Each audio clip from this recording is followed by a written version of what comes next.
नमस्कार, आपण पाहताय महाराष्ट्र संध्या न्यूज चॅनेल आवाज महाराष्ट्राचा। काल षण्मुखानंद सभागृह येथे केंद्रीय मंत्रिमंडळात तिसऱ्यांदा समावेश झाल्याबद्दल नामदार रामदासजी आठवले यांचा Republican party of India Mumbai प्रदेशच्या वतीने शानदार सत्कार करण्यात आला। या कार्यक्रमाच्या निमित्तानं पक्षाचे राष्ट्रीय महासचिव, राज्याचे माजी मंत्री आणि ज्येष्ठ विचारवंत अविनाशजी महातेकर यांचं उद्बोधक असं भाषण झालं। ते आपल्या भाषणात काय म्हणाले ते आपण या व्हिडिओतून पाहू। आणि त्यानंतर आज 3 वेळा देशाचे मंत्रिपद स्वीकारतानाचे रामदास आठवले इथपर्यंतची त्यांची मोठी प्रगती आहे। प्रचंड फिरायचे आठवले साहेब, एक ती पिशवी शबनम बॅग गाड्यामध्ये घालून आणि त्या बॅगेमध्ये केवळ कागदपत्र, वह्या वगैरे अशा गोष्टी असायच्या, ते घेऊन ते फिरत राहायचे।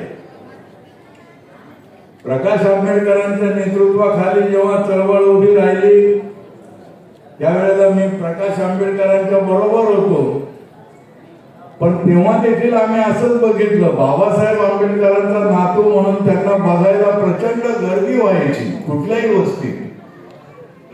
आणि त्याच्यानंतर आम्हाला असं समजायचं की त्याच्यानंतर रामदास आठवले त्या ठिकाणी जाऊन कार्यकर्त्यांशी चर्चा करून त्यांच्या डोक्यात जर प्रकाश आंबेडकरांचं भूत बसला असेल तर ते काढायचा प्रयत्न करायचा। म्हणजे ही मोठी, याला एक कला लागते, याला एक शक्ती लागते, आणि ही शक्ती रामदासजी आठवले यांनी दाखवलेली आहे।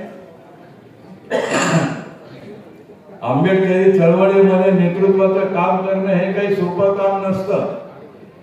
निश्चितपणे मला याची जाणीव आहे की आपण राजकीय चळवळ चालवत असताना देखील फार निवडणुकांच्या मध्ये आपल्याला विजय मिळवता येत नाही। याचे अनेक कारण आहेत।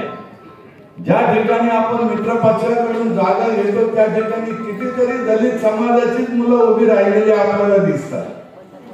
मतांचं विभाजन करायचं म्हणजे हे देखील त्यांची अशी मानसिकता नसते की बाबा हे या ठिकाणी समजा आम्ही भाजप बरोबर आहोत करण्याचं कारण नाही, पण असं नसतं, ते त्याच ठिकाणी उभे राहणार आणि मतांचं विभाजन करत राहणार।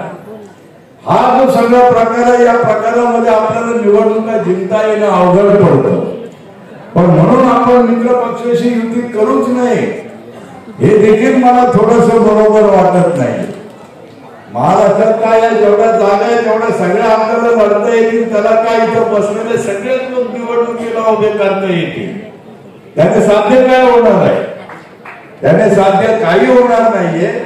आणि त्यामुळे प्रचलित राजकारण जे सध्या चाललेलं आहे त्या प्रचलित राजकारणामध्ये आपण घेतलेली भूमिका योग्य असून त्या भूमिकेच्या समर्थनासाठी आपण रामदासजी आठवले यांच्या पाठीशी उभं राहायला पाहिजे असं मला विनम्रपणे वाटतं। मला लोकांचा एका प्रकारे खरोखर कौतुक वाटतं। आज आठवले जिथे जातात त्या ठिकाणी गर्दी होती, एखाद्या वस्तीत गेले की त्या ठिकाणी अक्षरशः सगळी वस्ती त्यांना बघायला उलटते, आणि त्यांचा स्वभाव असा आहे की ते जिव्हाळ्याने सर्वांशी वागतात। कितीही थकलेले असले तरी ते फिरायला त्यांना बोलावले एखाद्या वस्तीमध्ये की त्या वस्तीमध्ये ते लगेच जायला तयार होतात।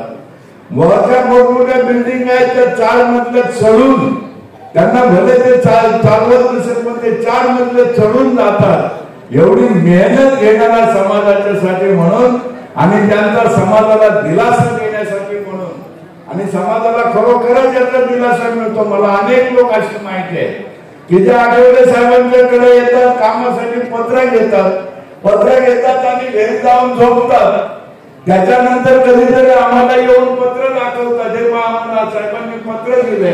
अरे दिले, पण ते नेऊन संबंधित अधिकाऱ्याकडे दिलं पाहिजे ना, पण ते त्यांना सुचत नाही। त्यांना आठवल्यांनी पत्र दिलं, या गोष्टीचा एवढा आनंद होतो, आणि आपण या सगळ्या आपले प्रश्न सुटले अशी त्यांची भावना तयार होते। हे एका परीनं जर बघितलं आपण तर हे आठवलेंच्या वरती असलेल्या प्रेमाचं प्रतीक आहे, आणि या प्रेमाचा सगळं गाठोडं बरोबर घेऊन आज आठवले साहेब वाटचाल करतात। 3 वेळा मंत्री होणं हे खायचं काम नाहीये। आज देखील आपण बघत आहोत, पहिल्या वेळेला रामदास आठवलेंना मंत्री केलं अख्ख्या देशभर आठवले साहेबांना फिरायला सांगितलं आणि अख्ख्या देशभर आठवले साहेब फिरले. आपल्या प्रत्येक वस्त्यांच्या मध्ये ज्या लोकांना बाबासाहेब आंबेडकर माहिती नव्हते त्या ठिकाणी जाऊन आठवले साहेबांनी बाबासाहेब आंबेडकरांची माहिती सांगितली. हे पहिल्या निवडणुकीमध्ये झालं. दुसऱ्या निवडणुकीमध्ये पुन्हा त्यांना तेच पद दिलं. तेही बाबासाहेब आंबेडकर रामदास आठवले यांनी अतिशय निर्भयपणे स्वीकारलं आणि चालवलं. आणि एकही आरोप त्यांच्यावरती नाहीये हे आपल्या सर्वांच्या लक्षात आलं पाहिजे. आज एक दिवस तरी माणूस मंत्री झाला की त्याच्यावर भ्रष्टाचाराचे हजार आरोप होतात. एकही आरोप आज रामदास आठवले यांच्यावरती हा एक आदर्श आपण आपल्या डोळ्यासमोर ठेवला पाहिजे.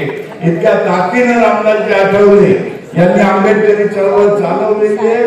आज त्यांचा या ठिकाणी आपण सत्कार करीत आहात. आपण माझा स्वतःला देखील या गोष्टीचा एक खूप आनंद असा आहे. मी पुन्हा एकदा त्यांना दीर्घायुष्य चिंतितो आणि मी थांबतो. जय भीम.